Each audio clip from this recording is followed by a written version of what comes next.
ਵਾਲੇਕੁਮ ਦੋਸਤੋ। ਲੋ ਜੀ ਦੋਸਤੋ, ਅਸੀਂ ਅੱਜ ਮੌਜੂਦ ਆ ਜੀ ਰਿਆਜ਼ ਜੱਟ ਦੇ ਕੋਲ ਮਿਲਰ ਟਰੈਕਟਰ ਮਾਰਕੀਟ ਲਾਹੌਰ। ਤੇ ਭਾਈ ਰਿਆਜ਼ ਨੇ ਇੱਕ ਨਵਾਂ ਸ਼ਾਹਕਾਰ ਨਵਾਂ ਬੰਪਰ ਤਿਆਰ ਕੀਤਾ ਵਾ। ਬੰਪਰ ਦੀ ਪਹਿਲਾਂ ਤੁਹਾਨੂੰ ਡੈਕੋਰੇਸ਼ਨ ਦਿਖਾਲਦੇ ਆ। ਇਹ ਪਾਕਿਸਤਾਨ ਦੇ ਅੰਦਰ ਪਹਿਲਾ ਹੀ ਮਾਡਲ ਆ ਜਿਹੜਾ ਭਾਈ ਰਿਆਜ਼ ਨੇ ਤਿਆਰ ਕੀਤਾ ਵਾ। ਤੇ ਕੋ ਮਾਰਕੀਟ ਤੋਂ ਹਟ ਕੇ ਆ ਮੁਖਤਲਫ ਚੀਜ਼ ਆ। ਸਾਹਮਣੇ ਇਹਦੇ LED ਲਾਈਟ ਲੱਗੀ ਆ, 2 ਲਾਈਟਾਂ ਇਹਦੇ ਸਾਈਡਾਂ ਤੇ ਲੱਗੀਆਂ ਜੇ।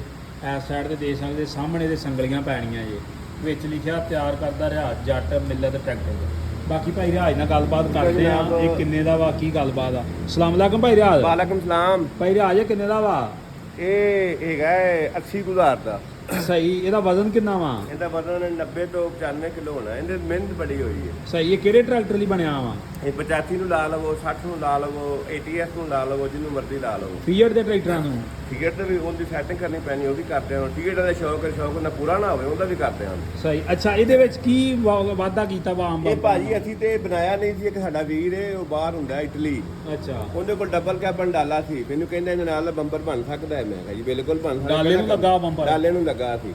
ਤੇ ਉਹਨੂੰ ਜਨਾਬ ਉਹਨੇ ਆਖਿਆ ਜੀ ਬਣਾ ਕੇ ਦਿਓ। ਮੈਂ ਕਿਹਾ ਬਣਾ ਦੇਣਾ। ਉਹਨੇ ਜਨਾਬ ਬਣਾ ਹੀ ਪਾਇਆ। ਤੇ 80,000 ਦਾ ਬਣਿਆ। ਹਾਂਜੀ। 90 ਕਿਲੋ ਵਜ਼ਨ ਆ। 90-95 ਕਿਲੋ ਵਜ਼ਨ ਹੈ। ਯਾਨੀ ਕਿ 2 ਮਣ ਤੋਂ ਤਾਂ ਵਾ। ਉੱਤੇ ਜਨਾਬ ਬਰਾਦਰੀ ਵੀ ਲਿਖ ਲਓ। ਮੀਆਂ ਬਰਾਦਰ, ਜੱਟ ਬਰਾਦਰ, ਰਾਈਮ ਬਰਾਦਰ, ਗੁੱਜਰ ਇਹ ਬਰਾਦਰ। CNC ਕਟਾਂਗਾ। CNC ਕੱਢਾਂਗੇ ਸਾਰੀ। ਇਹ ਤੇ ਇੰਜ ਵੇਖ ਜਿਵੇਂ ਕਿਸੇ ਮਸ਼ੀਨ ਚੋਂ ਕੱਢਿਆ ਹੁੰਦਾ ਬਾਹਰ। ਸਹੀ। ਬਾਕੀ ਭਾਈ ਰਿਆਜ਼ ਆਪਣਾ ਰਾਬਤਾ ਨੰਬਰ ਵੀ ਦੇ। 0300 ਪੂਰਾ 786 2192 0345 40 45 777।